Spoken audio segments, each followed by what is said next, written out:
quand je discute souvent avec des ingénieurs qui ont fait des plans, je les pose souvent des petites questions sur lesquelles ils sont totalement perdus. Ils disent, ah non, je n'avais pas pensé, mais on peut aussi penser à ça. Vous savez, ils veulent justifier le fait qu'ils peuvent faire des plans, mais ça n'a rien à voir. C'est important. Parce que la direction du soleil, elle va permettre d'aérer la maison sans qu'on ait besoin d'allumer les lumières tout le temps. Souvent, un ingénieur ne pense pas à ça. Lui, il pense à la solidité de son bâtiment, il pense à ses poteaux. Et en fait, il est technicien, il fait son travail. Maintenant, tu lui demandes de faire un peu plus, c'est pas son travail.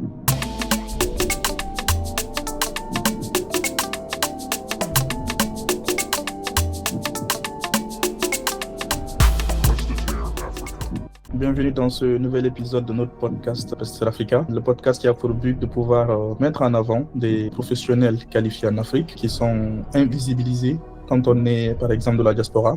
Le podcast a pour but de pouvoir aider toutes les personnes qui veulent réaliser des projets en Afrique à trouver de bons partenaires avec lesquels ils pourront réaliser leurs projets dans de très bonnes conditions. Aujourd'hui, nous allons parler d'un sujet très important qui concerne beaucoup de personnes qui vivent dans la diaspora ou en général en dehors de leur pays et qui veulent réaliser des projets dans leur pays d'origine. Donc, on va parler d'arnaques, d'erreurs, de problèmes de contrat. Donc, le sujet d'aujourd'hui, c'est comment est-ce que certaines personnes font pour se faire arnaquer lors de la réalisation de leur projet, donc dans la construction en général, lorsqu'ils ne connaissent pas les différentes parties prenantes, comment ils peuvent en éviter la bonne connaissance des différents rôles et les acteurs qui interviennent, que ce soit le maçon, l'ingénieur, l'architecte et également l'entrepreneur, quel est le rôle de chacun. Pour réaliser ce podcast, nous avons invité Monsieur Léonel Nganke, qui est architecte et fondateur de l'entreprise AfriTech Service. Il est très bien placé pour nous parler de ce sujet parce qu'il a déjà beaucoup de résultats dans ce domaine. Le podcast va se réaliser sur deux volets. Une première partie dont on va parler plutôt des rôles et des acteurs de chacun. Et la deuxième partie va être focus surtout sur la diaspora.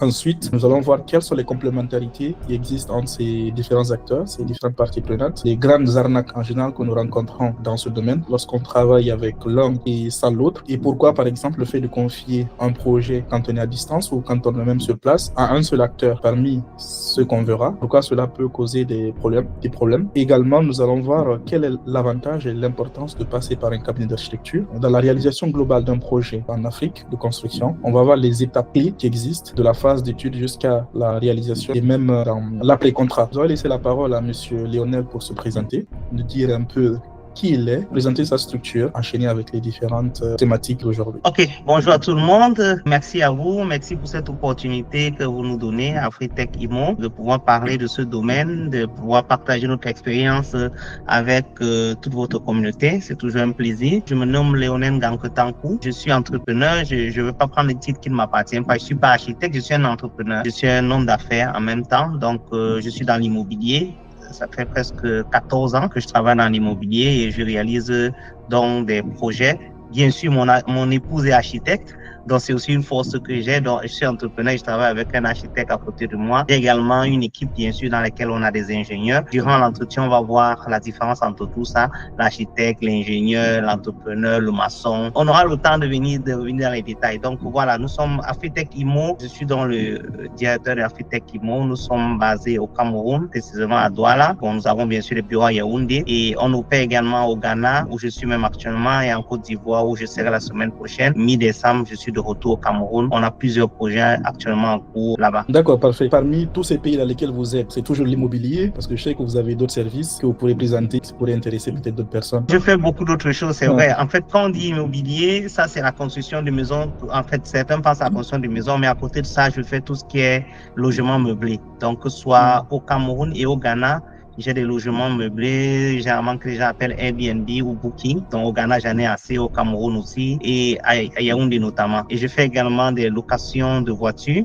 parce que qui dit maison meublée, ça vient généralement avec les locations de voitures. Donc les clients demandent régulièrement. Mon background, j'étais un ingénieur. Donc j'ai une société aussi qui fait le IT parce que j'étais un ingénieur de formation avant de devenir entrepreneur. Donc j'ai quand même gardé mes skills et j'avais créé une société IT que je continue de piloter entre-temps. Voilà. Donc définir d'abord les différents acteurs, leur rôle, que ce soit l'ingénieur, le maçon, l'entrepreneur, l'architecte. L'architecte, généralement, c'est celui qui conçoit les plans. C'est comme ça qu'on le voit. C'est un peu lui la tête de l'ouvrage, si vous voulez. Donc, c'est lui qui conçoit les plans, c'est lui qui fait tout ce qui est design. Il travaille maintenant avec l'ingénieur. L'ingénieur viendra plus tard pour faire tout ce qui est calcul de structure, tout ce qui est calcul technique au niveau du bâtiment. Ça, c'est l'ingénieur qui le fait. Généralement, dans un bureau d'architecture, il y a toujours des ingénieurs. Les gens prennent souvent l'architecte comme simplement celui qui dessine. Et dès qu'il a fini de dessiner, c'est bon. Non. C'est lui, en fait, qui pilote plutôt le projet de bout en bout. C'est lui qui remet la clé en main. C'est lui qui pilote le projet du début à la fin. Et maintenant, dans le cursus global du projet, l'ingénieur et les autres personnes vont venir intervenir. Pas seulement l'ingénieur. Il y a par exemple celui qui fait les études de sol.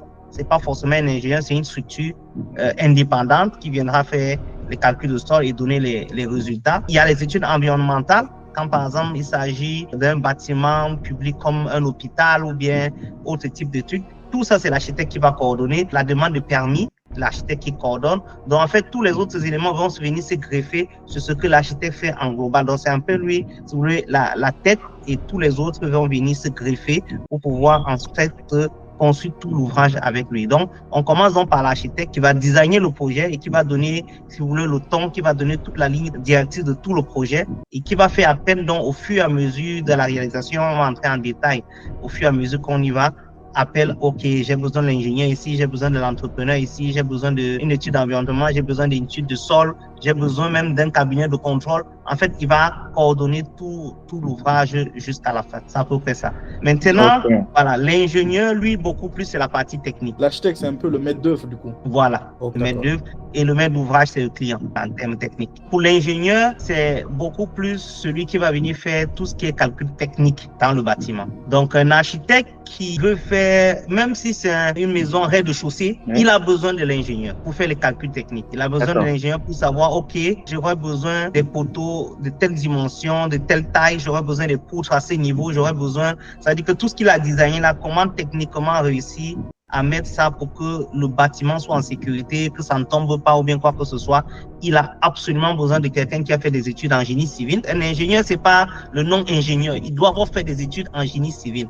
De préférence, au moins Bac plus 5. C'est vrai qu'il y a des écoles Bac plus 3 qui forment aussi des ingénieurs qui sont assez compétents, mais un ingénieur plein, c'est un Bac plus 5. Il y a des ingénieurs de travaux ou bien techniciens en génie civil, mais l'idéal, c'est un ingénieur Bac plus 5 ou alors un ingénieur de travaux Bac plus 3 qui a au moins 5 à 10 ans d'expérience, qui va travailler avec lui pour pouvoir maintenant faire tout ce qui est calcul de structure, tous les calculs techniques du bâtiment. Malheureusement, sur le chantier ou bien dans la réalité, il y a beaucoup d'ingénieurs qui se prennent pour architectes parce qu'ils ont déjà travaillé avec les architectes pendant longtemps ou bien parce qu'ils connaissent utiliser les logiciels des architectes, puisqu'il y a certains architectes qui travaillent avec AutoCAD, dont les ingénieurs aussi travaillent aussi avec AutoCAD. C'est vrai qu'on peut utiliser Archicad, on peut utiliser autres logiciels, mais même les ingénieurs savent travailler avec ça.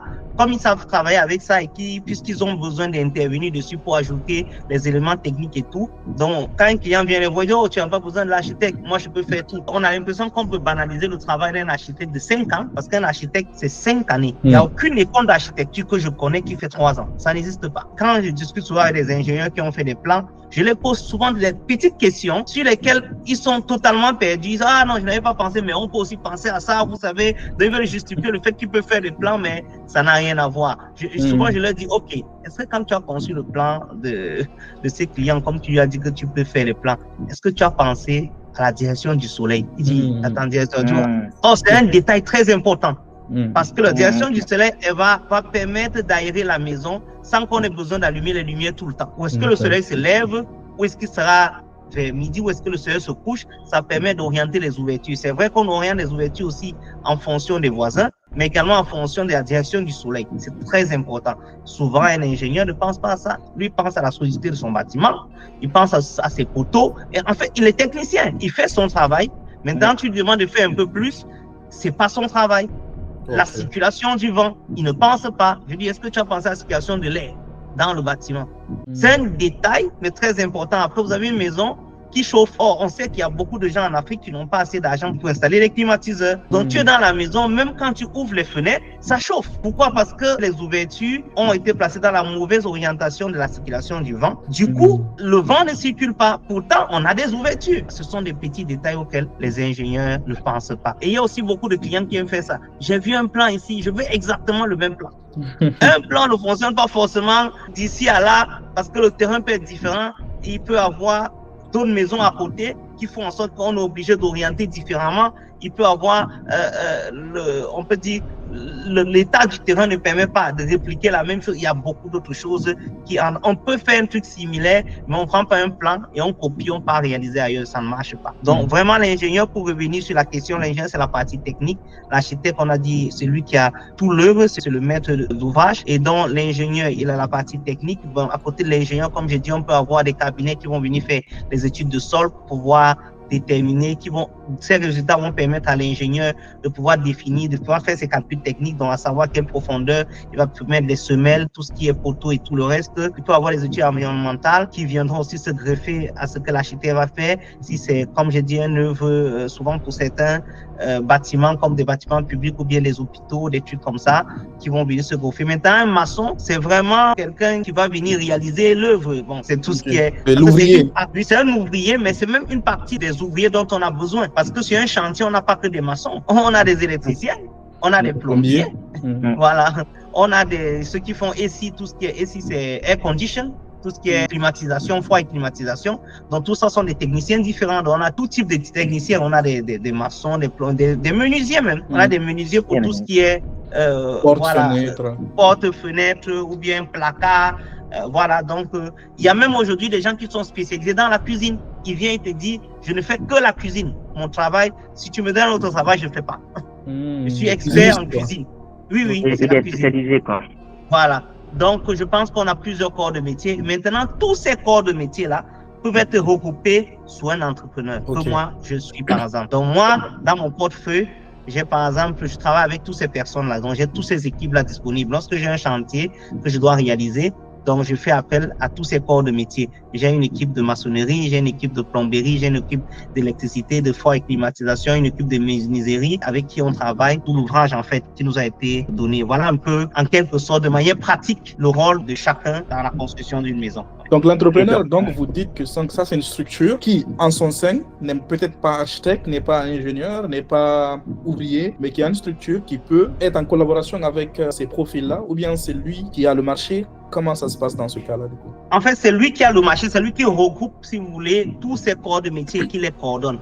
Il les regroupe et il les coordonne. C'est-à-dire qu'un client peut décider de donner son marché directement à l'entrepreneur. C'était l'idéal. Donc là, il aura une seule personne avec qui parler. En fait, quand je dis le client, c'est l'architecte, parce que là, c'est l'architecte qui représente le client, normalement. C'est bien de clarifier ça, parce que moi, j'aurais cru que c'est le client civil, quoi. Non. Le client civil, en principe, et on va arriver dans ces détails-là, en principe, il confie le travail à un architecte. C'est l'architecte maintenant qui va, en principe, chercher l'entrepreneur pour réaliser. Et ça peut être par marché, appel d'offres, ça peut être par consultation restreinte. Normalement, c'est comme ça que c'est la norme. Il faut que ça se passe comme ça. Maintenant, il y a les clients eux-mêmes qui veulent le coordonner. Ils peuvent décider d'appeler chaque corps de métier eux-mêmes. C'est-à-dire, il veut construire sa maison et ça, c'est la manipulation. En fait, c'est ce que beaucoup de clients font. Ils voient un architecte qui dit, ou bien un ingénieur même, souvent, c'est même pas un architecte, fais-moi les plans. On lui fait les plans, on lui donne. Ok, il dit, ok, moi-même, je vais appeler un maçon. Il appelle son cousin qui était maçon là. Son cousin dit que, oh, j'ai aussi un cousin là, j'ai un ami là qui est plombier, il va venir nous aider. Et c'est comme ça que n'importe qui vient sur le chantier. Et après, qui a fait ça, telle personne a fait ça, les choses ne sont pas coordonnées et il y a beaucoup d'erreurs dans le chantier. Donc après, tous les travaux qui sont faits pour rattraper les erreurs qui sont faites, puisque l'action n'était pas coordonnée, coûte au client plus cher que ce qu'il devait payer s'il faisait quelque chose de manière coordonnée. C'est pourquoi on le recommande de travailler avec un entrepreneur qui sera son principal interlocuteur et qui sera responsable donc de la coordination de toutes les activités qui doivent être sur le chantier. Parce qu'il y a des actions qui doivent se placer l'une après l'autre ou bien en parallèle. Quand par exemple on commence avec les fondations et il y a des réservations, même si le plombier va venir travailler plus tard, il faut qu'il fasse des réservations où ces tables vont passer. Donc si vous finissez la fondation, vous montez, vous coulez tout et quand vous avez fini le gros œuvre, le plombier vient. Mais où est-ce qu'il a passé ces réservations? Il y a des réservations électricité, il y a des réservations, il y a beaucoup de choses qui se font en parallèle ou bien ou l'un avant l'autre. Donc, il faut quelqu'un pour coordonner tout cela et pour avoir cette responsabilité, d'où il est important de travailler avec un entrepreneur. Et c'est également lui qui a la charge du projet. Vous avez une personne avec qui vous parlez qui peut vous donner l'état d'avancement de chaque niveau et qui est responsable du chantier. C'est un peu ça que l'entrepreneur joue comme rôle. Donc, il peut être un ingénieur, il peut être un architecte, il peut être ni ingénieur ni architecte pour répondre à votre question, mais il doit avoir de l'expérience dans le domaine, non, dans le domaine de la construction, voilà. Mais il coordonne en fait à la fin toutes ces équipes. Et il n'a pas le choix, il doit travailler avec les professionnels de cette équipe. Par exemple, moi, je travaille très près avec des ingénieurs. Je vous ai dit, mon épouse est architecte. Je travaille avec elle sur tous les chantiers sur lesquels je suis. Voilà, que ce soit les chantiers où nous réalisons ou bien les chantiers où nous faisons des suivis, parce qu'il y a les deux options et on entrera dans les détails tout à l'heure. Comment ces métiers-là aujourd'hui, vous pensez qu'ils arriveraient à collaborer ensemble efficacement? L'architecte imagine, il conçoit, l'ingénieur vérifie si tout est possible et l'entrepreneur construit. Et pourquoi dit-on qu'une seule personne ne peut pas tout gérer aujourd'hui? Je vais dire, l'un des problèmes qu'on rencontre, c'est quoi? C'est que c'est la poursuite du gain qui fait en sorte qu'il y a un désordre dans le métier. Si vous voyez un ingénieur qui vous dit, je vais vous faire les plans, souvent même il dit, vous n'avez pas besoin de l'architecte. Comment un ingénieur qui a fait 5 ans, il connaît la place de l'architecte, mais il vous dit, non, vous n'avez pas besoin d'un architecte. C'est un manque de professionnalisme et de sagesse, les deux mélangés. Puisque lui, il est conscient au fond de lui qu'il y a des aspects qu'il ne peut pas faire, dont il aura besoin de l'architecte. Je préfère qu'il soit honnête, il dit, j'ai un architecte avec qui je peux travailler. Ça, c'est plus honnête. Et qui dit, OK, ensemble, on va travailler pour vous donner le résultat que vous voulez. Au lieu de dire, vous n'avez pas besoin d'un architecte. C'est la part du gain. Les gens veulent gagner tout seuls. Mais surtout, le client serait satisfait. Il aura au final quelque chose de bon. Maintenant, comment ça devrait être fait? Parce qu'il faut que j'explique avant qu'on entre dans les arnaques et tout ça. Et je pense que quand je vais expliquer comment ça va être fait, comment ça doit fonctionner en fait, vous allez voir d'où viennent les arnaques. Maintenant, comment ça devrait être fait? Parce qu'il faut que j'explique avant qu'on entre dans les arnaques et tout ça. Et je pense que quand je vais expliquer comment ça va être fait, comment ça doit fonctionner en fait, vous allez voir d'où viennent les arnaques. L'idéal, c'est que lorsqu'un client a un projet, il veut construire sa maison, R+1, rez-de-chaussée, R+2, R+3, R+4, ou bien même un hôpital, ou bien une école, un lycée, il contacte un architecte en réalité. Voilà. Sur le point d'entrée. Sur le point d'entrée. Contacte un architecte. L'architecte n'est pas seulement là pour le design. L'architecte le conseille dès le départ, même sur le type de projet. Prends un exemple. Il peut avoir un projet, il a un terrain à Olembe et j'étais avec un client comme ça la dernière fois, il avait un projet un peu dans une zone. Bon, Olembe assez peuplé. Il avait un projet derrière, pas loin de Simalène, mais c'était une zone qui n'était pas encore vraiment habitée au Cameroun. Au Cameroun, pas loin de l'aéroport de Simalène, mais une zone qui n'était pas vraiment encore habitée. Mais il y avait quand même déjà quelques personnes qui habitaient et tout. Et il voulait construire une maison d'habitation et tout. Il nous a contacté, il a dit, OK, voici ce que je veux faire une maison. Je regarde le terrain, je contacte mon équipe parce que je travaille avec mon architecte. On fait une réunion avec l'architecte et ainsi de suite. On regarde le terrain, on regarde un peu l'environnement. On lui dit, mais tu as d'autres terrains? Il dit, oui, j'ai tel terrain là-bas, tel terrain là-bas. J'ai dit, OK, la maison là, c'est pour faire quoi en fait? Il dit, ah, mais ce sera pour habiter. J'ai dit, est-ce que tu vas aller habiter là-bas maintenant? Parce que je vois que les routes d'accès même, il n'y en a pas. Il n'y a pas encore assez d'habitation. J'ai vu qu'il y a une dizaine autour. J'ai vu que bon, dans la zone aussi, il n'y a presque pas d'école. Est-ce que tu avais fait un projet d'école? Il dit, oui, je voudrais faire une école, mais plus tard. Je lui dis, mais ce terrain, ça correspond mieux à une école. Parce que déjà, la superficie te permet mieux faire une école, pour premièrement. Deuxièmement, il n'y a pas d'école parce que quand tu as envoyé la localisation, on a visité le terrain. Dans les 3, 4, 5 kilomètres, il n'y a pas d'école. Or, il y a déjà beaucoup d'habitation. Ça veut dire que si tu fais une école là-bas, comme tu avais déjà un projet d'école, tous les enfants de là-bas viendront forcément chez toi. Donc, c'est ton projet d'école là. Et c'est comme ça qu'il a changé. Aujourd'hui, il y a une très grande école là-bas qui fonctionne. L'architecte, il intervient en amont même, quoi. En amont même, avant même. Ça veut dire que de l'urbanisation, de la population, de l'évolution, quelque chose que l'ingénieur ne verrait pas. L'architecte, il te pose des questions. La maison, c'est pourquoi? C'est une maison de retraite, c'est une maison d'habitation. Tu vas aller avec ta famille maintenant, plus tard. Tout ça, ça compte. Avant d'entrer dans les détails de comment, je prends même un exemple souvent que je donne à certains clients que je fais tout le temps lorsqu'on fait des maisons pour eux. Généralement, vous voyez, les gens font un duplex et à l'étage, ils font 3 ou 4 chambres et en bas, ils mettent une petite chambre pour les invités. Donc, je regarde le gars, il a 50, 55 ans. La plupart des clients, je lui dis que la chambre qui est en bas, là, ce sera ta chambre. Il dit, comment ça? Non, je veux la chambre qui est en haut. Est-ce que d'ici 5 ou 10 ans, tu auras le problème de genoux, tu ne pourras plus monter les escaliers. La chambre là sera ta chambre. Donc, design la chambre là, telle sorte que si un jour, tu ne peux pas monter les escaliers, que tu sois à l'aise de dormir là-bas. Donc, change tes plans dès maintenant. Du coup, la chambre d'en bas, on l'a toujours fait avec un gros placard, avec un gros design, c'est dire, ah, on ne sait jamais. Donc, juste pour vous dire que l'architecte, en fait, il travaille dès le départ, dans la conception même du bâtiment, dans la conception, même dans l'idée Lorsque vous avez l'idée, vous discutez avec lui, il peut vous dire, OK, si c'est une maison de retraite, oui. Si c'est une... Et il ne vous force pas, bien sûr, il vous donne des suggestions. Donc, il travaille avec vous sur la partie brainstorming. Il dit, oh, je veux faire une maison d'habitation R+2. Il vous dit, par exemple, si quelqu'un m'appelle, il veut faire un rez-de-chaussée à Bastos. Je lui dis, quoi? Tu es milliardaire ou bien c'est la blague? Parce qu'un mètre carré coûterait là-bas 300 000. C'est un peu comme il verra 2 ou 3 à Abidjan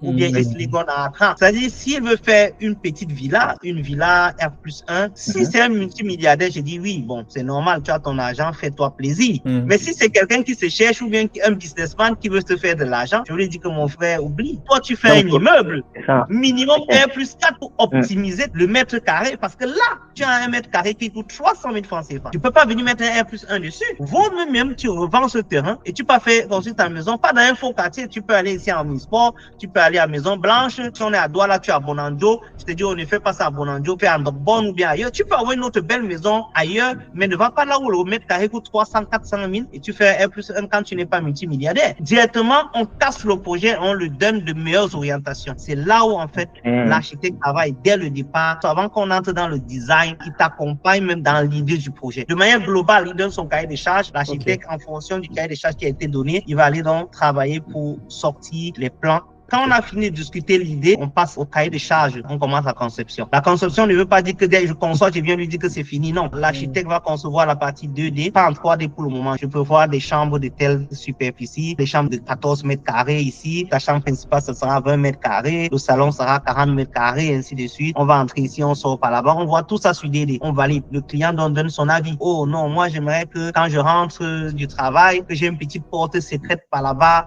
où je peux entrer directement dans ma chambre sans passer au salon. Il y a des petits détails qu'on va ajuster. On ajuste tous ces détails parce que quand on part en 3D, en principe, on ne modifie plus le plan. Une fois qu'on a fini ça, on passe donc en 3D. Le client va monter donc le design du projet, extérieur et intérieur, qui va permettre de voir la partie extérieure de ce que la maison va donner, la partie intérieure. Disons que moi, par exemple, je veux construire une maison au Cameroun. Et quels sont les métiers pour vous par ordre que je devrais prendre si je veux construire une maison très efficace qui est bien optimisée? La première étape, c'est discuter l'idée avec l'architecte. Il vous challenge sur l'idée. C'est ça son rôle. Vous voulez faire une maison, je vous dis dans quel quartier, envoie-moi les plans, envoie-moi le plan cadastre du terrain, j'envoie une équipe regarder. Une fois que j'envoie l'équipe regarder, je visite un peu le quartier et tout. Je viens maintenant, j'ai une réunion avec toi, je te challenge sur ton projet. Même sur l'idée d'abord, je te challenge avant même qu'on entre dans les plans. Puisque je vois le terrain, je vois sa valeur, je vois ce que tu veux faire. Et là, je te dis, OK, j'ai vu que tu es à Bonanjo. Vraiment, mon frère, ton R+2 là, c'est quoi? C'est quoi l'idée? C'est ta maison de retraite. Est-ce que tu veux pas faire un meilleur business? Tu auras même 4 fois plus. Mieux tu le revends, tu prends la moitié de l'argent, tu achètes le terrain à côté. Donc, je te challenge et en fonction de tes réponses, on arrête quelque chose. Dès qu'on a fini dans cette étape, on passe dans la conception 2D, ensuite la conception 3D. On a fini la conception 3D, donc là, on va passer au devis. C'est quand on passe dans un devis qu'on aura besoin de l'ingénieur. Pour avoir les devis, il faut qu'on travaille avec l'ingénieur. Parce que qui parle de devis, il faut une partie détaillée de la structure du bâtiment. Il faut faire les études de sol. On va contacter un cabinet pour faire les études de sol. C'est obligatoire. Il faut qu'on sache quel type de sol. Encore plus qu'on est à Douala, dans une ville où plus de 50% des terrains sont marécageux. Et ces résultats des études de sol vont aller vers l'architecte qui va les remettre à l'ingénieur. Parfois, j'entends dire certaines personnes, dans ce quartier-là, il y a beaucoup de cailloux, il y a beaucoup de trucs. Du coup, ça sert à rien de faire des études de sol parce que c'est sûr et certain que la terre, elle est solide ici, quoi. Donc, est-ce que, en fonction de ce qu'on voit, nous, visuellement, on peut dire que c'est nécessaire de faire une étude de sol ou pas, ou c'est vraiment pertinent de le faire à chaque fois? Je suis d'accord. À 10 mètres seulement de différence, il peut y avoir toute une différence au niveau du sol. La preuve, c'est que vous pouvez creuser un puits ici, là, vous ne trouvez pas l'eau. 10 mètres, quelqu'un creuse un puits, c'est-à-dire vous creusez un premier puits. Vous trouvez l'eau peut-être à 15 mètres dans le sol. Un autre creuse un puits à 5 mètres, il trouve l'eau. Les gens qui font l'étude de sol aussi, quand ils viennent, ils font plusieurs piquets, plusieurs trous. Pourquoi ils font plusieurs? Ils auraient pu faire un seul trou, ce serait moins cher. Ils font plusieurs trous parce qu'ils se disent qu'on ne sait jamais.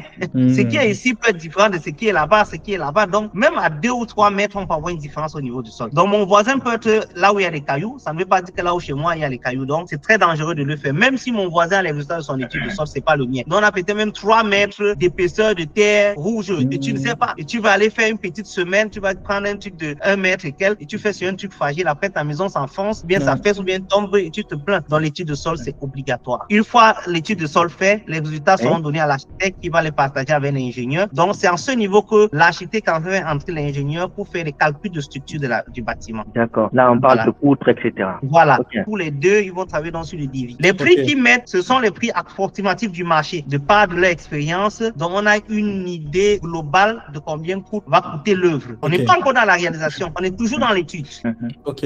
Donc ça fait que le client, même avant même de déposer une première pierre, il connaît déjà à peu près combien va lui coûter tout son bâtiment du début jusqu'à la fin. Et ça sera ce prix plus ou moins 10%. Maintenant, la question qui peut venir, c'est qui nous dit qu'ils n'ont pas augmenté les prix ou bien baissé parce qu'ils veulent gagner. Ça, c'est très important. C'est ça. Et c'est là où on va aider les gens de la diaspora et tout. En fait, du moment où c'est pas eux qui réalisent, ils n'ont aucun intérêt à augmenter les prix. On est dans l'étude. C'est pas moi qui vais réaliser. Donc, ça veut dire qu'il ne faut jamais faire intervenir l'équipe qui fait l'étude et l'équipe qui va réaliser le projet. Oui, en principe, l'idéal, c'est que ce soit pas la même équipe et qu'ils ne soient même pas amis.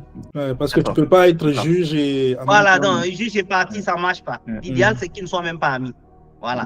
Donc, parce que s'ils sont amis, ils peuvent s'entendre. Donc, l'idéal, donc, une fois que moi, j'ai fini la conception, j'ai fait l'étude, j'ai fait les plans 2D, 3D, on a discuté des idées, on a arrêté tout. On a travaillé avec l'équipe d'ingénieurs, le plombier, l'électricien. On a conçu le devis détaillé. Quand vous parlez de devis détaillé, c'est à quel point il est détaillé? Ça rentre vraiment dans le détail, c'est-à-dire que la quantité de fer que tu dois avoir, la quantité de briques, ça part jusqu'à ce point? C'est un devis détaillé, comme vous dites, avec tous les détails dessus. C'est vraiment pas les devis de 1 ou 2 pages, comme vous dites. Parce que souvent, je discute avec des gars, ils disent, oh, voici le devis de ma maison. Et ils me donnent un papier, c'est un truc sur 2 pages, 25 millions. 25 millions en 2 pages, frère.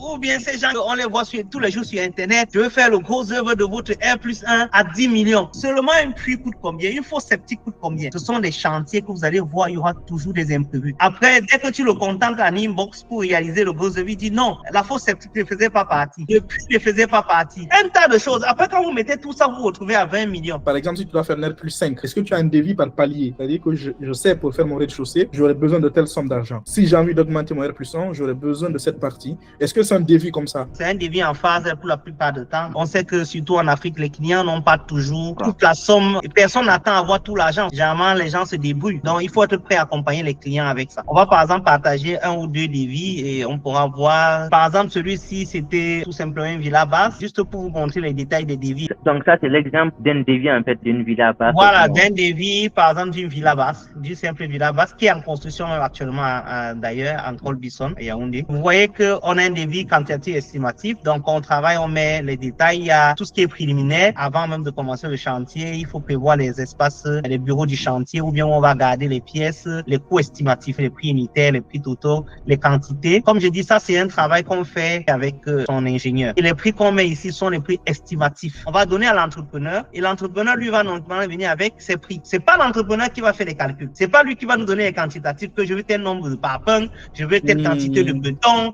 Non, c'est pas à lui de le faire. Parce qu'une fois qu'il le fait, c'est fini. Il peut nous dire, je veux 1000 parpaings, pourtant on avait besoin de 800. Il peut vous dire, je veux 50 mètres carrés de carreaux, pourtant on avait besoin de 30. La grosse arnaque dans la construction, et j'insiste, c'est dans le devis. Donc une fois que votre devis est fait par celui qui va réaliser le travail, vous ne pouvez plus rien. Parce qu'on n'est pas du corps du métier. C'est quelqu'un qui va me dire que non, moi, je serai sur place, je vais aller acheter le matériel. Allez acheter le matériel, il n'y a pas de problème. Je vous dis, achetez telle quantité de carreaux, sachant que je sais que au moins les 3 tiers de ce carreau, bien les 1 tiers seront pour moi. Puisque vous ne dormez pas sur le chantier. Chaque jour que mon technicien rentre, il quitte avec 5 sacs de ciment, il peut mettre sur un autre chantier. Comment vous allez savoir? Vous ne saurez jamais. Non. Vous n'êtes pas du corps du métier, vous ne pouvez pas me donner la quantité de béton que je vais utiliser. Et l'architecte, lui, n'a pas intérêt à mentir sur ça, parce que si c'est pas lui qui construit derrière... C'est pas lui qui réalise, donc lui et son ingénieur. Quand je dis qu'on parle de l'architecte ici, on dit pas de l'architecte et son ingénieur. Oui. Puisque c'est pas eux qui réalisent. Ils n'ont aucun intérêt à mettre une quantité ici qui ne sera pas bonne. Si vous avez donné un maçon ou bien un entrepreneur directement, ou bien un ingénieur directement et c'est lui qui va réaliser, il peut vous mettre même 50 mètres carrés, vous ne saurez pas. En plus, il va pas même mettre 50 mètres carrés du salon, il va vous mettre les mètres carrés de toutes les pièces. Vous êtes perdu, totalement perdu.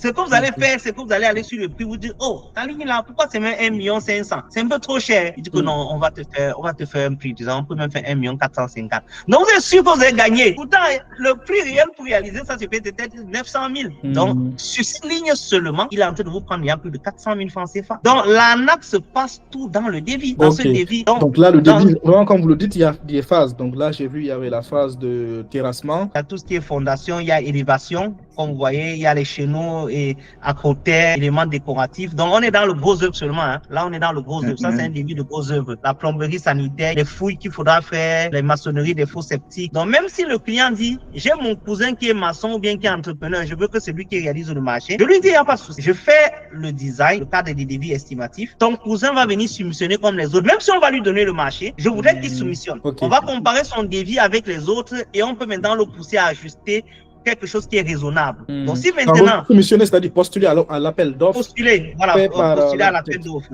Ok. Voilà. Si maintenant, par exemple, sur ce gros œuvre, par exemple, on est à 25 millions, son cousin vient avec un devis, je prends l'exemple de 50 millions, je veux dire que ton cousin veut t'arnaquer. Ça permet de rapidement recadrer les choses. Donc, quelqu'un qui vient avec un devis ici à 16 millions, je veux dire que lui, là, il va pas réaliser ta maison, ça va tomber. Il va tricher quelque part. Quelqu'un qui vient avec 22, 23, 26, 27, ça va encore. Il est dans la marche. Ça, c'est pour un R+4 quand même. Vous voyez combien de pages c'est totalement détaillé. Là, c'est la partie implantation du chantier. On est déjà à 597 000. On a la partie fondation. Comme je disais, toutes ces par phase. Il peut dire, je veux d'abord faire la fondation. Quand on finit avec la fondation, avec tous les détails de la fondation, comme vous voyez, les landrines de fondation, les joints murs fondation, le coffrage des landrines, l'amorçage des poteaux, la largeur des poteaux, on met tous les détails en mètres carrés, en mètres cubes, le nombre de tonnes, le volume de gravier.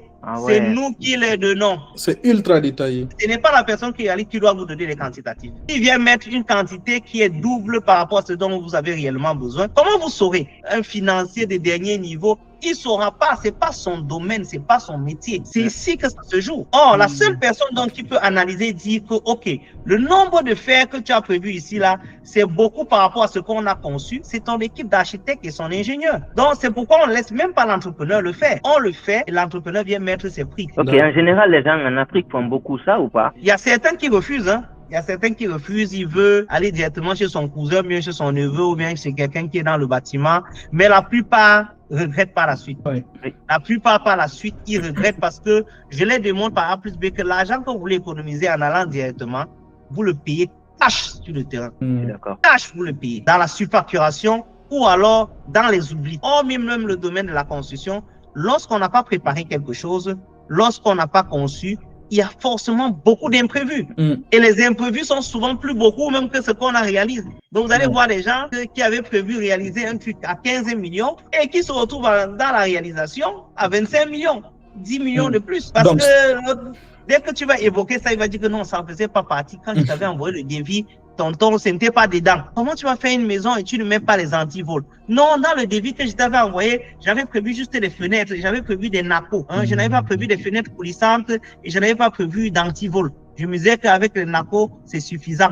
On n'a pas besoin Vous voyez, ça dit que les imprévus vont comme ça, vont pleuvoir. Or, quand vous avez conçu en détail, non seulement au niveau des images, dans le design 2D et 3D, mais on a un devis détaillé, il peut avoir des imprévus, mais ces imprévus seront minimes et moindres parce que tout a été prévu, tout a été planifié.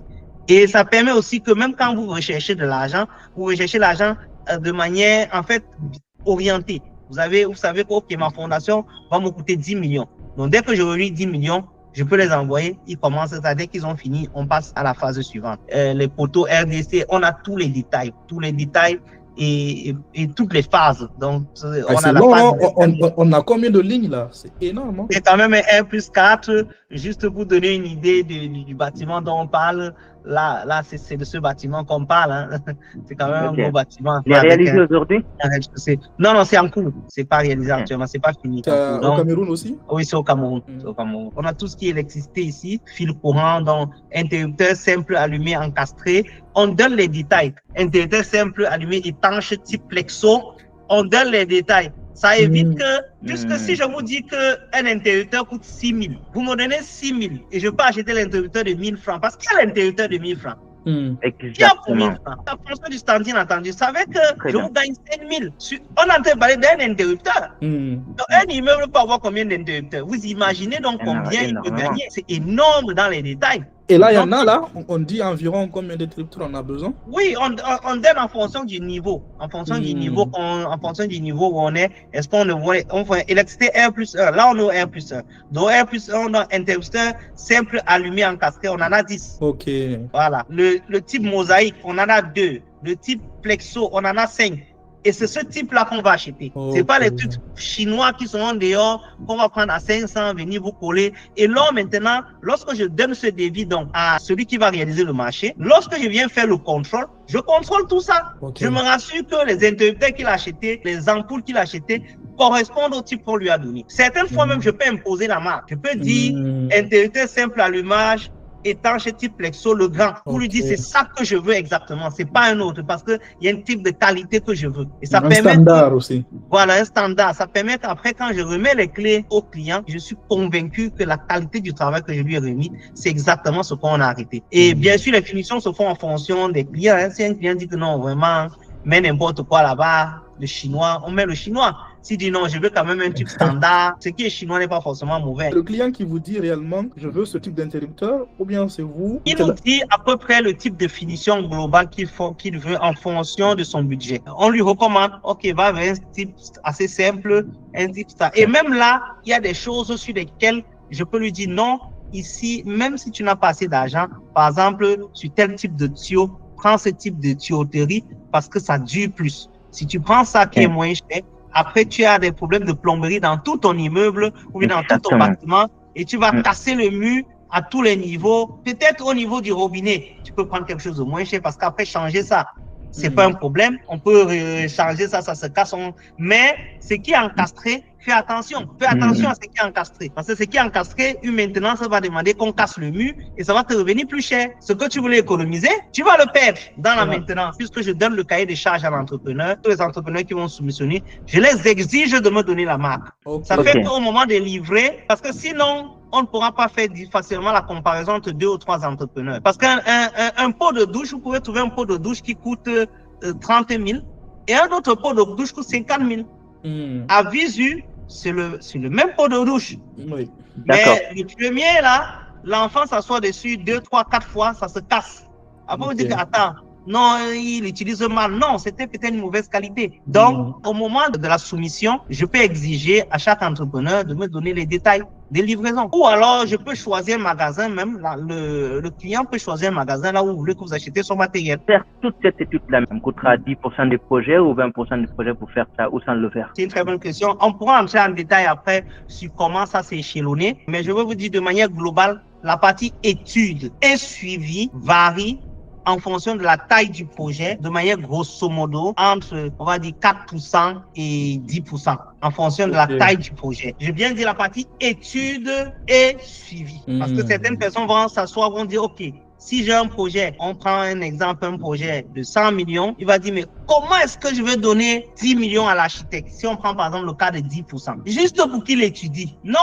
10 millions, c'est pas ça pour qui arrive.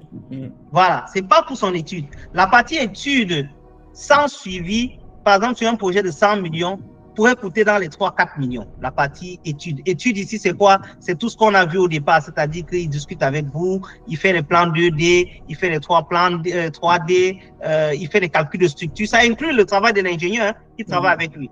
Il fait les calculs techniques de structure, poutres, poteaux, ainsi de suite, semelles, ainsi de suite. Il fait le devis. Tout ça, ça part entre dans la partie étude. Donc, sur un projet de 100 millions, ça pourrait coûter en grosso modo dans les 3-4 millions pour faire cette partie-là. Maintenant, la partie suivi coûterait aussi pratiquement la même chose. Parce que là, ça va demander la descente de l'ingénieur pour suivre effectivement la réception même du matériel, le suivi lorsqu'on fait les fondations, on élève, lorsqu'on fait les ferraillages. Tout ça, il faut que l'ingénieur qui travaille avec l'architecte, en fait, tous les deux, fassent des descentes sur le terrain pour venir faire le suivi, pour se rassurer que ce qu'on a designé là, c'est réellement ce qu'il réalise. Parce qu'au moment de la réalisation, ils peuvent changer beaucoup de choses. Comme je dis, ils peuvent changer même la structure du bâtiment. Vous ne saurez pas, mais ils changent beaucoup de choses. D'où le fait que l'architecte doit avoir son ingénieur. Et voilà, il doit avoir tous les deux, ils doivent faire des descentes. C'est que les autres ingénieurs font en fait, pour pouvoir juger lui-même que, et en vue d'œil, il va voir, ici vous n'avez pas respecté le dosage de béton, vous n'avez pas respecté la quantité de fer qu'il fallait. Il est là, on a un technicien qu'on recrute en temps réel qui est sur le chantier pour vérifier tout ce qui se passe. Et c'est lui qui ouvre le chantier, c'est lui qui ferme le chantier. Ça fait que le matériel livré, c'est lui qui a les clés. On a livré 1 tonne de ciment, c'est lui qui a les clés. On a livré telle quantité de carreaux, c'est lui qui a les clés. C'est pas parce que l'entrepreneur a livré qu'il peut utiliser comme il veut. C'est très dangereux. Parce que l'entrepreneur peut livrer. Maintenant, à la fin, le soir, quand il rentre, il prend une petite quantité, il passe sur un autre chantier avec. Comment vous saurez? Et si les quantitatifs ont été bien faits, comme en amont, comme nous on l'avait fait, il n'y aura pas beaucoup de débordements. Donc, il n'y aura pas de quantités excessives qui restent sur. Or, sur un chantier où les quantitatifs, où tout n'a pas été bien préparé en amont, c'est là où il y a des excès. Et c'est là où je dis à ces personnes qui ne veulent pas passer par l'étude que vous allez perdre énormément. Vous allez trouver quelqu'un qui finit. Après, il a un tas de fer qui reste. Parce qu'en fait, l'estimation a été faite grosso modo. Il a un tas de sacs de ciment, il a un tas de carreaux non utilisés. Et quand ils mettent tout ça ensemble, peut-être le total, ça fait 4-5 millions. Je lui dis, tu aurais donné 3 millions à un architecte de faire tout ton suivi. Tu aurais économisé, tu aurais un meilleur suivi. Et ça, ce que tu vois qui reste là, c'est ce qu'on n'a pas volé. Ce qu'on a volé, tu n'as même pas idée. Voilà. Tu n'as pas ça, oublier que peut-être même il y a des détails sur ta maison qui ont été mal faits. Aujourd'hui, vous allez voir beaucoup de vidéos sur Internet où l'étanchéité est mal faite, là où il y a les discussions, l'humidité, les remontées capillaires. Il y a beaucoup de petits détails. Des fissures, Voilà, des fissures. Je connais quelqu'un qui a construit sa maison en moins de 6 mois. Il avait déjà les remontées capillaires au niveau du mur. 6 mois. Il n'a pas fait 6 mois, il avait déjà des remontées capillaires. Bien que c'était un ami, je lui avais dit, il faut le suivi. Il m'a dit que non, Lionel, je n'ai pas besoin du suivi. Je lui ai dit que même si tu connais l'entrepreneur, c'est pas que l'entrepreneur va faire de mauvaise foi, il peut oublier, mais le suivi va le ramener à l'ordre. Il y a ce qu'on appelle les points d'arrêt dans les chantiers, c'est-à-dire les points où tu ne peux pas avancer tant que l'ingénieur n'est pas descendu sur le terrain, même si l'ingénieur a mis quelqu'un qui fait le suivi. Il y a des points sur lesquels tu n'as pas le droit d'avancer. Par exemple, quand tu as fait un chaînage ou bien quand tu as préparé, il faut que l'ingénieur vienne rassurer que, OK, toute la préparation que tu as fait, il est d'accord avec ça avant que tu verses sur le temps ou bien quoi que ce soit. C'est obligatoire. Mais il y a des gens qui vont tricher. Et je me rappelle une dalle qu'on faisait pour une fosse septique. Le gars, il a coulé la dalle rapidement avant que l'ingénieur ne vienne. Parce qu'on avait prévu, je crois, d'utiliser des fers de 12. Il avait utilisé des fers de 10. Donc, comme il ne voulait pas qu'on voie les fers qu'il a utilisé dans la dalle, rapidement, il a versé son bouton. Il a dit que non, le gars, il n'est pas venu, il est venu en retard. Donc quelqu'un qui est sérieux ne fait pas ça. Donc, il va attendre qu'on vienne valider. Donc, la personne qui fait le suivi vient valider. Quand c'est validé, donc, il va à l'étape supérieure, il réalise. Ça fait, en même temps, ça garantit au niveau du client et à ton niveau, toi-même, qui réalise que la structure du bâtiment est solide et ce que je fais est correct. Quelles sont les arnaques en général que vous retrouvez ou que même on peut voir parfois le maçon qui se transforme en ingénieur? L'arnaque vient d'abord de confier le marché à un non-professionnel ou bien à quelqu'un qui n'a pas qualité. Lorsque vous donnez à quelqu'un, à un maçon, votre chantier, il n'a pas qualité. Pourquoi je dis qu'il n'a pas qualité? Parce qu'un maçon ne peut même pas lire les plans correctement. Voilà. Il y a des choses sur le plan qu'un maçon ne va pas lire, il ne va pas comprendre. C'est-à-dire que l'architecte a fini, il a designé. Avec son ingénieur, ils ont tout fait. Ils ont donné le plan de structure, ils ont tout fait, tous les calculs, tous les détails. Vous donnez au maçon, il est totalement perdu, mais il ne vous dit pas qu'il est perdu. Il va les réaliser selon ce que lui fait habituellement. C'est pas qu'il n'a pas réalisé des maisons, hein. Il a déjà réalisé une vingtaine de maisons, mais il réalise selon son expérience, pas selon les documents que vous lui avez donnés. Un petit détail, il va échouer dans votre maison. Il va pas savoir lire. Et il y a des endroits même où il va négliger. Et quand on dit arnaque ici, ça peut être même une arnaque technique, c'est-à-dire, c'est pas forcément l'argent. Je prends un exemple, la maison de quelqu'un qu'on faisait. Au niveau du garage, l'architecte avait prévu que les escaliers devaient être du côté gauche, parce qu'il avait prévu que la taille de 2 voitures, pour 2 voitures qui devaient entrer, le portail devait se fermer. Lors de la réalisation, donc les escaliers devaient être de ce côté. Lors de la réalisation, le maçon ou bien l'entrepreneur a décidé que mais pourquoi il dérange les gens? Quand on sort de la voiture, c'est mieux qu'on monte directement les escaliers. Donc il a mis les escaliers comme ça. Il a bouffé donc plus de 1 mètre. Quand il finit de réaliser la maison, 2 voitures ne pouvaient pas entrer dans le garage. Petit détail technique qu'il a négligé. Or, l'architecte lui avait fait ses plans. Or, le truc avait été conçu, pensé, designé au détail près. Maintenant, casser ça, refaire, vous avez dit que non, on peut casser l'escalier, refaire. Oui, combien ça coûte? Voilà l'économie. Je vais casser, refaire, casser déjà ça coûte. Refaire, peut-être voilà 1 million que je mets, je vais donner 1 million. Ça dit que j'ai tellement d'exemples, j'ai 1000 exemples dans la tête des choses, des erreurs qui ont été faites, que je dis à tous ceux qui ne veulent pas prendre un suivi ou bien un architecte pour les accompagner. Il y a tellement d'erreurs sur le chantier que vous allez faire, qui vont faire, je vous dis, avec l'argent, là, tu aurais payé l'architecte 10 fois. Même si tu n'as pas l'argent, vois même un architecte, tu dis que, gars, je n'ai pas l'argent, hein, aide-moi. Il va t'aider. Il dit que quand j'aurai un plus gros projet, je vais revenir. Moi, c'est ce que je faisais par exemple avec les avocats. Quand je fais rédiger un contrat, si je n'ai pas assez d'argent, aujourd'hui, j'ai des avocats avec qui je travaille, mais je dis que, gars, tu es mon ami, lis quand même. même si je te donne même 10 000, tu bois ta bière. Pendant que tu lis quand même, ou bien travaille sur mon plan si j'aime pas beaucoup d'argent. Fais-moi un design de mon plan si j'aime pas beaucoup. Prends même les 50 000 si. Donc, essayez de négocier autant que vous pouvez, mais ne vous passez pas de ces fonctions. Okay. Essayez de négocier. C'est mieux de négocier que de le bypasser. Donc, comme on dit, pour éviter l'arnaque, donnez d'abord un professionnel. Suivez la procédure dont on a défini depuis le début. Passez par un architecte qui va vous challenger sur votre idée, qui va concevoir, qui va réaliser le devis avec son ingénieur. Et ils vont pas réaliser le projet, ils vont faire le suivi. On va choisir un cabinet qui va faire le suivi. Ça va vous éviter beaucoup de choses. Sur un projet de 100 millions, quelqu'un peut t'arnaquer 20 millions, carrément. Oui. Le projet pouvait se réaliser à 80 millions sans souci, mais il vous a pris 100 millions. Et je dis avec sa main d'œuvre, hein, le projet pouvait se réaliser à 80 millions avec sa main d'œuvre inclus. Donc, il y a 20 millions d'arnaques qui vous a pris dessus sans que vous ne sachiez. Il y a dans le matériel, en plus du matériel, dans l'achat du matériel, même si vous livrez, il y a les quantitatifs qui peuvent partir avec, il y a des choses qui peuvent changer sur le chantier, qui étaient prévues, qui ne réalisent pas. Il peut acheter du matériel de mauvaise qualité, il peut changer certains petits détails. Tout ça pour économiser au niveau du béton, au niveau de tout ça pour que gagner de l'argent dans sa poche. Pour ne pas utiliser les bons types de carreaux, voilà, les bons exactement, types de poignées, de portes, de fenêtres, etc. Tous ces détails, c'est tellement important que vraiment, il est mieux de construire. En fait, quand tu le prends en petite quantité, tu dis que ça va, c'est juste 1000 francs qu'il m'a volé sur l'interrupteur, mais tu fais ça fois N choses, fois 10 000 pièces de ça, fois 10 000. C'est un million. Ouais, c'est tout le monde entre un million. Ouais. Sans oublier qu'une erreur qu'il a fait vous coûte également des millions. Parce qu'une mauvaise dalle qu'il faut refaire, c'est très mal barré. Et moi, je le dis pour tout le monde, même si vous m'avez confié votre chantier, que c'est moi qui réalise, donnez-moi un suivi, je n'ai pas de problème. Je suis très content de travailler avec le suivi. Quelqu'un qui construit, qui dit que moi, je suis pas à l'aise avec ça, il faut faire attention aussi. Il faut il faut le suivre. Non, il faut arrêter de travailler avec ça. Il n'est pas professionnel, oui. Non, il n'est pas professionnel directement. Parce que même, vous allez voir que tous les chantiers, même des détails, il y a même un cabinet d'études. Dès qu'il les envoie de devis et détaillés comme vous nous avez montré, il va commencer à te dire non, moi je connais mon travail, là tu m'envoies comme si moi je connais pas mon travail. Ils veulent parler comme ça juste pour pouvoir t'arnaquer derrière. Oui, en fait, c'est parce que c'est dans ce devis que la plus grosse arnaque se passe en fait. Lorsque vous voyez quelqu'un vous faire un devis d'une maison de 31 millions en 2 pages. Il faut fuir. Qu'est-ce qu'il va dire dessus? Ligne 1, fosse septique, 2 500 000. Fondation, 4 200 000. Élévation, il vous trompe un peu, 10 000 par pan. Ça dit, il vous trompe un peu sur le détail là-bas. Il donne quelques petits détails là-bas. Il vous a entubé dans les gros trucs. Et il vous dit, fosse septique à 2 700 000. Il peut réaliser un fosse septique de 1 200 000, comment vous savez? Là, il a bouffé 1 million et quelques. Et là, vous négociez le prix que non, on a 2 500 000, c'est quand même trop, hein. Car il dit que, ok, c'est pas grave, on fait 2 100 000, 2 100 000. Il n'y a pas de problème, on a 2 100 000. Pourtant, il va réaliser un truc à 1 500 000.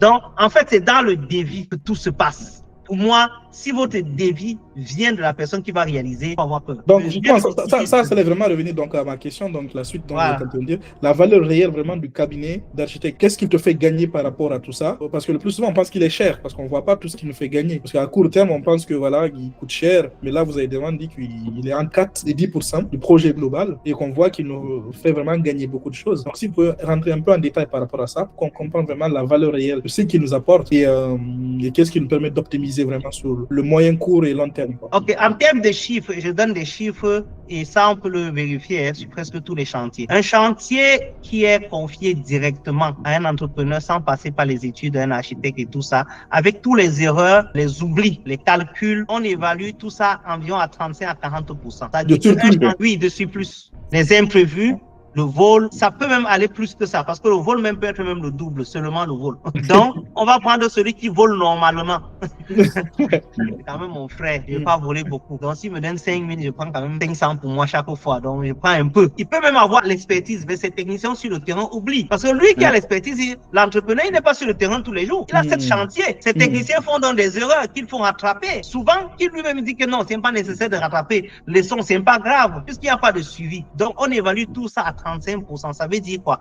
pour terme de chiffre, ça veut dire que c'est quelqu'un qui avait prévu réaliser sa maison à 100 millions, Mhm. la réalisera dans les environs de 135 millions. Ou alors, c'était une maison peut-être de 75 millions qui lui a coûté 100 millions. Ce qui est sûr, on évalue environ 35% quand il a confié directement. En confiant un architecte, il va peut-être dépenser 7 à 8%, alors même à 10%. Ça veut dire que quoi? Il fait gagner à quelqu'un environ 25%. C'est-à-dire que dans un chantier, en prenant un cabinet d'études, vous gagnez au moins 20 à 25%. Ah ouais, c'est ce que vous aurez dû perdre en fait. Voilà, sur ce que vous aurez dû perdre. On se demande parfois quand même quelles sont les étapes quand je veux construire une maison. On réalise, comme on a vu là, qu'il faut d'abord définir son budget, concevoir les plans, obtenir les permis, choisir les entreprises, suivre les travaux, puis finaliser en fait et réceptionner les chantiers. Et est-ce que le client doit vraiment comprendre avant de se lancer tout ça? Ce n'est pas obligatoire pour le client parce que l'architecte peut faire ça pour lui. Donc, généralement, quand je confie le travail à un entrepreneur, on signe un contrat. Donc, l'architecte rédige un cahier de charges qui donne à l'entrepreneur qui signe, qui s'engage. Que voici ce qu'on a prévu faire. Je m'engage à réaliser ça. S'il y a un problème, on sait qu'on peut aller devant les autorités compétentes pour faire le suivi comme il faut. Donc, c'est très important. Pour que ça se passe bien, donc tu contactes l'architecte. Et avec celui-ci, donc vous allez faire donc un projet, vous allez discuter sur comment est-ce que toi tu veux le mettre en place. Vous allez amender sur ça. Donc, vous tombez sur des esquisses 2D, 3D. Ensuite, il va y avoir une démarche, donc j'imagine administrative, pour faire les demandes de permis de construire. Ça, c'est la partie administrative où l'architecte et son ingénieur vont signer tous les documents nécessaires pour demander le permis. Plan de masse, tout ça. Voilà, ils vont demander le permis. Et pour demander le permis, bien sûr, on demande toute cette documentation qu'on a fait. Voilà, les plans détaillés, le projet définitif avec tous les calculs qui ont été faits, tout ça est soumis. Avec maintenant un architecte qui est dans l'ordre des architectes, avec un ingénieur qui est dans l'ordre des ingénieurs qui doivent signer et valider les plans. Il y a beaucoup de maisons qui sont conçues au Cameroun, ils n'ont pas ça. Il faut dire la vérité. Même au Burkina, même en Côte d'Ivoire. Maintenant, quand la mairie descend, on leur donne un peu d'argent. Il y a beaucoup de gens qui font ça. Il faut dire la vérité. En pratique, c'est que il y a, et c'est pourquoi les gens ne respectent pas les normes. Il y a des normes d'urbanisation.